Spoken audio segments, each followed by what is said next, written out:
6 नवंबर को जो पहला चरण है उसमें 121 सीटों पर चुनाव होंगे। 14 नवंबर को नतीजे आएंगे। पहले चरण की सीटें देखिए, गोपालगंज, सीवान, सारण, मुजफ्फरपुर, वैशाली, समस्तीपुर, दरभंगा, बेगूसराय, सहरसा, मधेपुरा, खगड़िया, बक्सर, भोजपुर, पटना, नालंदा, शेखपुरा, मुंगेर और लखीसराय। इसके बाद देखिए जरा दूसरे चरण में जो 20 जिलों में वोटिंग होगी, पश्चिमी चंपारण, पूर्वी चंपारण, ये 11 तारीख वाली सीटें, पूर्वी चंपारण, शिवहर, सीतामढ़ी, मधुबनी, सुपौल, अररिया, किशनगंज, पूर्णिया, कटिहार, भागलपुर, बांका, जमुई, नवादा, गया, जहानाबाद, अरवल, औरंगाबाद, रोहतास और कैमूर, ये 11 को होंगी इन सीटों पर चुनाव और 14 नवंबर को नतीजे आएंगे। ऐलान के बाद देखिए सियासतदान क्या कहते हैं। यशस्वी आएगा तो हर एक के हाथ नौकरी और रोजगार दिलाने का काम करेगा और आने वाला जो बदलाव होगा, बिहार बेरोजगारी को जड़ से खत्म करने का काम होगा।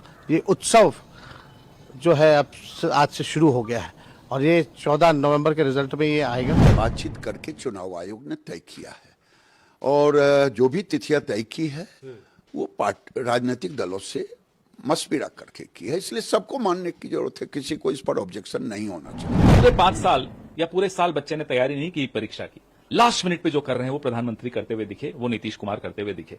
और चुनाव आयोग ने भी 4 बजे कल भी प्रेस कॉन्फ्रेंस की थी ना, लेकिन नहीं, क्योंकि अकाउंट्स में पैसे नहीं गए थे, संडे था, आज जा रहे हैं तो आज चुनाव की घोषणा हुई। ये सब क्या दिखाता है? चुनाव आयोग की विश्वसनीयता पर रोज नए नए प्रश्न चिन्ह लग रहे हैं। इसलिए सबको अनुकूल लग रहा है। सभी पार्टी से चुनाव आयोग ने बात किया और वो भी व्यवहारिक रूप से जो डेट रखे हैं निश्चित तौर पर सभी के स्वागत योग्य है। इस बार बिहार नरेंद्र मोदी जी के गारंटी पर और नीतीश कुमार जी के विकास पर अपना मतदान करेगी और 14 नवंबर को परिणाम ही घोषित नहीं होंगे, बल्कि बिहार की जनता फिर से एनडीए का भारी बहुमत से सरकार बनाने का ऐतिहासिक फैसला करेगी। माननीय चुनाव आयुक्तों द्वारा, जिसमें मुख्य चुनाव आयुक्त भी थे, और उनके द्वारा आधिकारिक घोषणा के बाद मैं समझता हूं बिहार चुनाव का आज आगाज हो गया। हमें ये ध्यान रखना चाहिए कि हमें इलेक्शन कमीशन के रूप में पुराना रेफरी चाहिए, जो रेफरी की भूमिका में हो, पार्टी न बने, ये महत्वपूर्ण है। तारीखों का ऐलान हो गया है, लेकिन पिछले दिनों कुछ ओपिनियन पोल्स आए अलग अलग एजेंसीज के। इस तरह का पहला ओपिनियन पोल जो एनडीए को 130 से 158 सीटें दे रहा है और बहुमत के लिए 122 चाहिए, 243 सीटें बहुमत सरकार बनाने के लिए 122 चाहिए। एनडीए को 130 से 158 दे रहा है, महागठबंधन को 80 से 103 दे रहा है। एक और ओपिनियन पोल, दूसरा ओपिनियन पोल जो एनडीए को 105 से 114 दे रहा है, महागठबंधन को 118 से 126 दे रहा है। तीसरा ओपिनियन पोल एनडीए को 140 से 158 दे रहा है और महागठबंधन को 76 से 100 दे रहा है। अब देखिए जरा विधानसभा नतीजे हम आपके सामने रख रहे हैं। यह सबसे पहले 2015 का विधानसभा का नतीजा है, जब नीतीश और आरजेडी साथ मिलकर लड़े थे 2015 में। 15 में देखिए एनडीए 58 सीटों पर था क्योंकि नीतीश साथ नहीं थे। 20 में 125 सीट पहुंचे। अब देखिए महागठबंधन 2015 में 178 जीता जब नीतीश मिलकर लड़े थे और 2020 में 110 पर पहुंच गया। वोट परसेंटेज में आपको बताऊं कि एनडीए को 2015 में 34% वोट मिले थे, 2020 में 37%। महागठबंधन को 2015 में 41% से ज्यादा, लगभग 42% वोट मिले थे जब नीतीश साथ थे, 2020 में 37% वोट मिले। इसके बाद देखिए 2015 के अलग अलग पार्टी वाइज नतीजे। 53 सीटें बीजेपी को मिली थी 15 में, 71 सीटें जेडीयू को मिली थी, 80 आरजेडी को मिली थी और कांग्रेस को 27 जब मिलकर लड़े थे नीतीश और आरजेडी। 2020 में 74 बीजेपी को, जेडीयू को 43 सीटें, 75 आरजेडी को और 19 कांग्रेस को मिली थी। वोट परसेंटेज 15 में देखिए जब नीतीश और आरजेडी साथ साथ लड़े तब 16.8% नीतीश को और 18.4 आरजेडी को, कांग्रेस को 6.7 और बीजेपी को 24.4।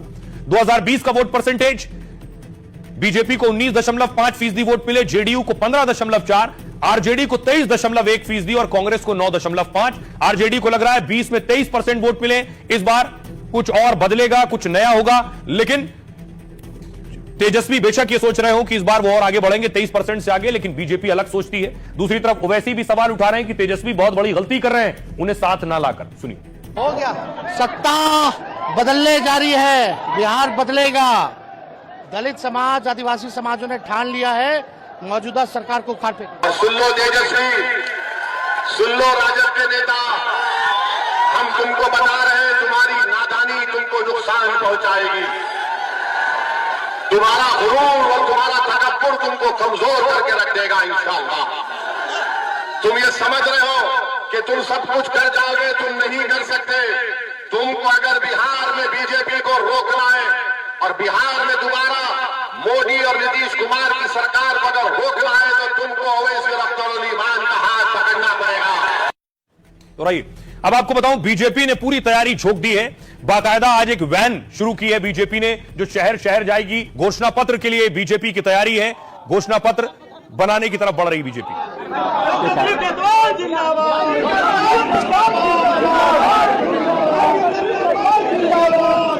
एक दूसरा पेच सीट बंटवारे को लेकर फंसा है कि कौन कौन किस सीट पर लड़ेगा। यह महागठबंधन में भी है और एनडीए में भी है। क्या तैयारी है? सबसे पहले महागठबंधन में देखिए, आरजेडी 130 सीटें लड़ सकती है, कांग्रेस 55 सीटें लड़ सकती है, लेफ्ट पार्टियां 35 सीटें और वीआईपी 20 सीटें।